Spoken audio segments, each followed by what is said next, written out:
Como já era esperado, o Comitê de Política Monetária decidiu manter a taxa básica de juros em 15% ao ano, Selic meta. Então, vamos comentar aqui o texto da nota publicada logo após a finalização da reunião, para que eu possa fazer algumas observações pertinentes a esse juro, né, e o que vem pela frente em pleno 2026. Então, portanto, a nota ela tem que ficar sempre em apenas uma página.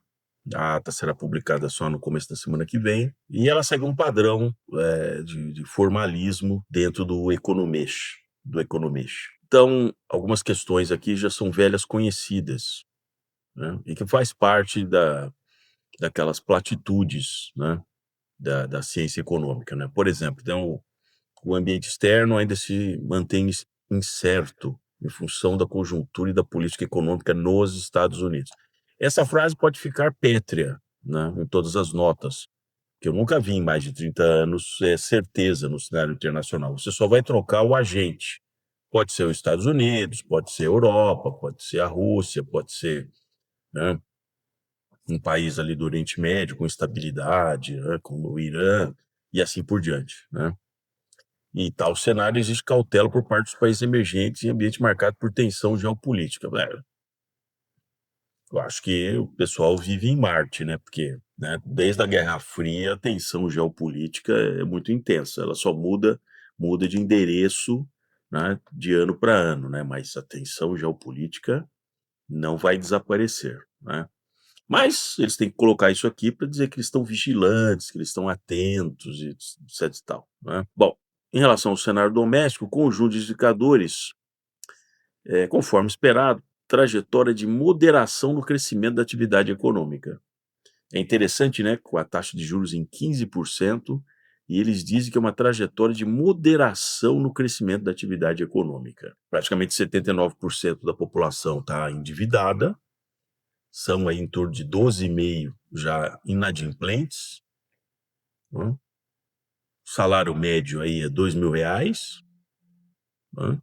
O cara vivendo de aplicativo, né, de MEI e tal, mas o juro, com o juro de 15% e a moderação na atividade econômica, significa que a política monetária não funciona, porque nós estamos num cenário de dominância fiscal, né? Saiu também, que eu vou fazer um vídeo específico sobre isso, sobre a dívida pública, que de fato bateu praticamente 8,7 trilhão de reais. Metade dela, o estoque, está indexado à Selic. Logo, com mais os outros títulos, só o de juro em 2025 foi pago aí 1 trilhão de reais. 1 trilhão de reais, né? Então, enquanto o mercado ainda mostra sinais de resiliência, a inflação cheia e as medidas subjacentes seguiram apresentando arrefecimento, mas mantiveram-se acima da meta de inflação, que vai ser muito difícil de convergir para aquela meta de 3% no horizonte relevante, né? Só mudando o tempo, mas muito difícil. Por quê? Expectativa de inflação 2026, 2027, olha, 4 e 3,8. Olha, santa precisão, Batman. Santa precisão, sempre com uma casa depois da vírgula, né? Você não consegue acertar a inflação nem do próximo mês, mas olhando para 2026, 2027, fica em 4 ou 3,8, né? E aí nós temos os outros dados aqui, lá para o terceiro trimestre de 2027, hein? No horizonte relevante, a janela aqui vai ficar em 3,2 do cenário de referência. Fantástico, atingir meta, atingir meta. Põe na planilha e põe lá atingir meta.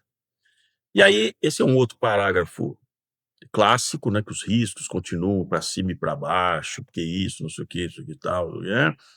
Uma redução no preço das commodities, enfim, aquelas coisas que você não controla e você fica aqui só, né, comentando.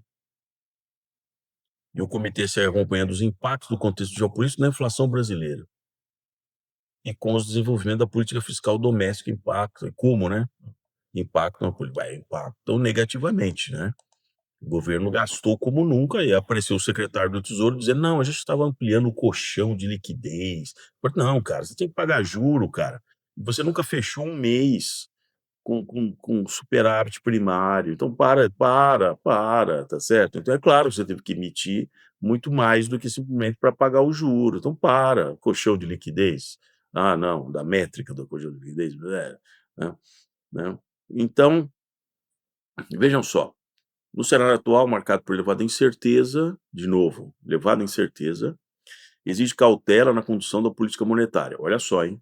Como se você fizer o contrafactual e fizer a análise lógica inversa, se tivesse certeza, você já não precisaria de cautela na condução da política monetária. Então, é uma coisa já meio bizonha isso aqui, né.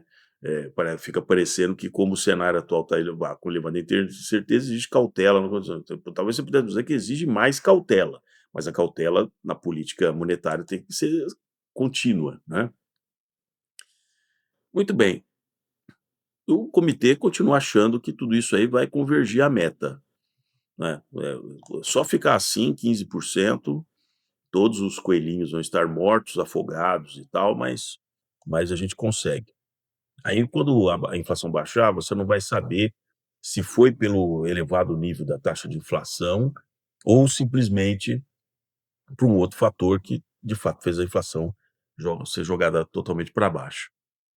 Veja bem, a frase mais importante está aqui, ó: "O comitê antevê em se confirmando o cenário esperado". Ah, então eles já têm um cenário, hein.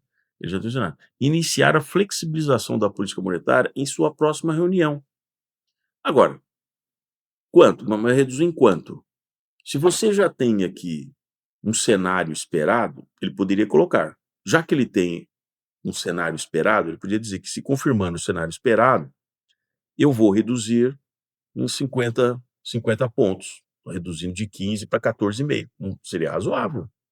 Aí tem gente que vai começar a dizer: "Não, talvez ele comece com 0,25". Pô, 0,25 em 15 não faz nem cosquinha, não faz nem cosquinha. Que é 14,75 e 15, sinceramente, não faz a menor diferença, né, se você quer realmente provocar um achatamento das curvas futuras de juro o mais rápido possível, que seria desejável, porque ele está com estoque 50% de de Tesouro Selic. Se ele começar a baixar suavemente, o pessoal vai continuar no Tesouro Selic, apesar de que aquele assessor vai dizer para você: "Olha, Paulo, o juro está caindo, é melhor a gente mudar para ativos de mais risco e tal", aquele papo, né.